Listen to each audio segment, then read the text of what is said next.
Hürmetli vatandaşlar, bugünkü leksiyalarımızı başlayız. Leksiyada Sıdıka Coroz, Washington'da sözleyimiz. Bugünkü İslah 2022 yılı 1. ayının 27. günü vatandaş. Buna aytkandı bugün 1. ayının 27. günü 2005 yıl Birleşken Devletler Teşkilatı'nın kararı boyunca 1. ayının 27. günü soykırım günü. Yani kırgınçılık uçurgan 6 milyondan artık joyishla vafat bolgan Natsistler Partisi'nin kırgınçılık günü. Şu günde ziyankeşlikle uçurgan joyishlarına ve yana başka ziyankeşlikle uçurgan insanlarını hatırlaş günü. Şu günü de bugün körüp durup otsuz.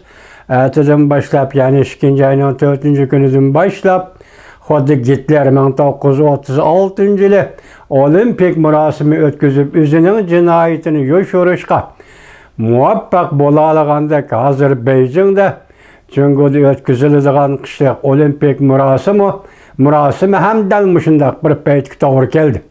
Bugün 1. ayının 27. günü hatırı günü, dünyavi soykırım günü, ziyankeşlikle uçurguçularını hatırlaş günü.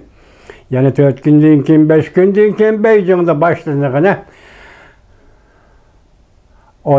Halkara Olimpik Komiteti'nin kışlık olimpik murasimi vatandaş.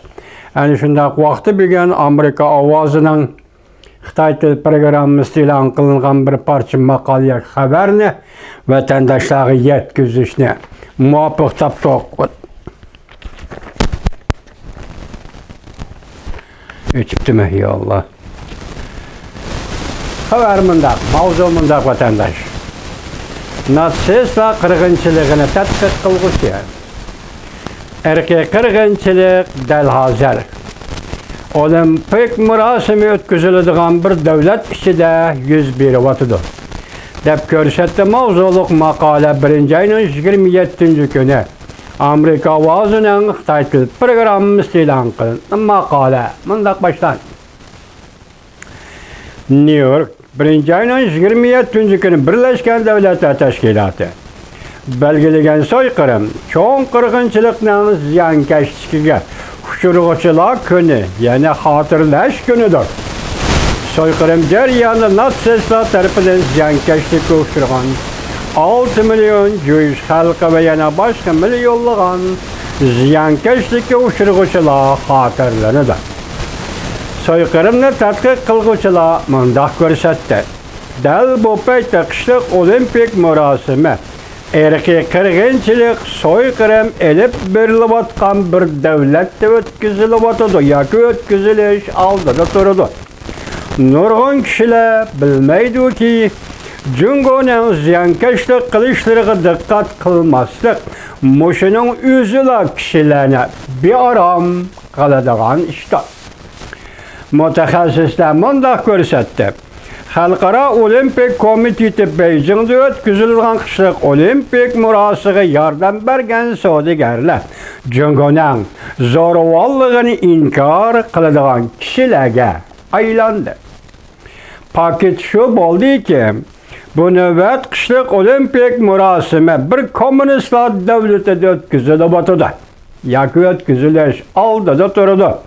Erkek kırgınçılık yani soykırım delmuş devlette 101 vatıdı.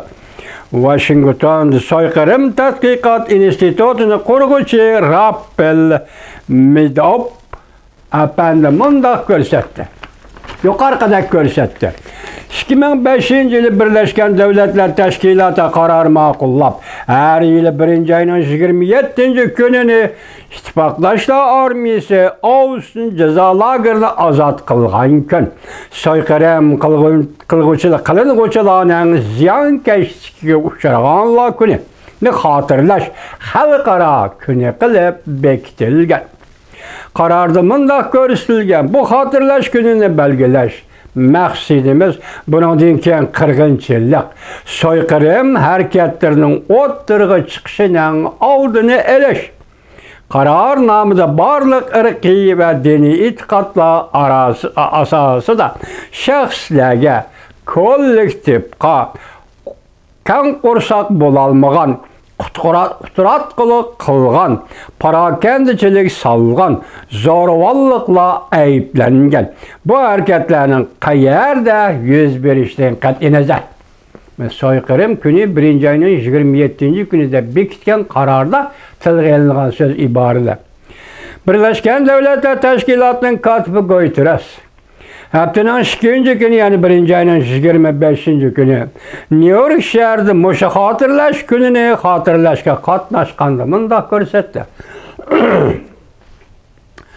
Soykırım tarihini herkes unutmasligimiz gerek. Qirg'inchilik, soykırım yo'liga herkes maqmasligimiz gerek. Soykırım merkezini tadqiq qilguvchi Medov mundaq ko'rsatdi. Bugungi Jungoning ahvoli shundaqki, u yerda hozir qirg'inchilik, soykırım yuz beryapti.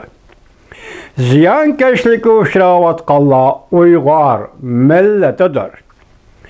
Bu asrda xalqaro jamiyat derhal dikkat kılınıgan, aralışıdığan iş idi. Tekrarlayma vatandaşım.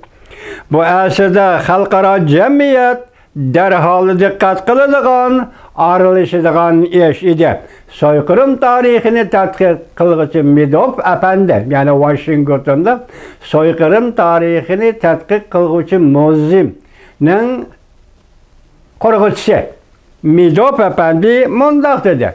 Bu aslida xalqaro jamiyat derhal tadqiq qiladigan, aralashadigan ish edi. Diqqat qiladigan va aralashadigan ish edi. 3 qatim takrorladim vatandoshlar, tasavvuringiz qilib. Chunki 1. ayning 27. günü dunyodagi har qaysi davlatlar soykırım kunida ziyonkashlikka uchraguvchilarni xotirlab, kelgisida yuz beradigan soykırımni cheklaydigan kun edi. Lekin biz ko'rib turibmizki, soykırım bugun amaliyotda bizning ko'z oldimizda yuz beryapti. Eng muhim xalqaro to'planma qishloq olimpik murosimi o'tkazadigan bir davlatda, ya'ni Jungoda soykırım yuz beryapti. Devamlı anlayış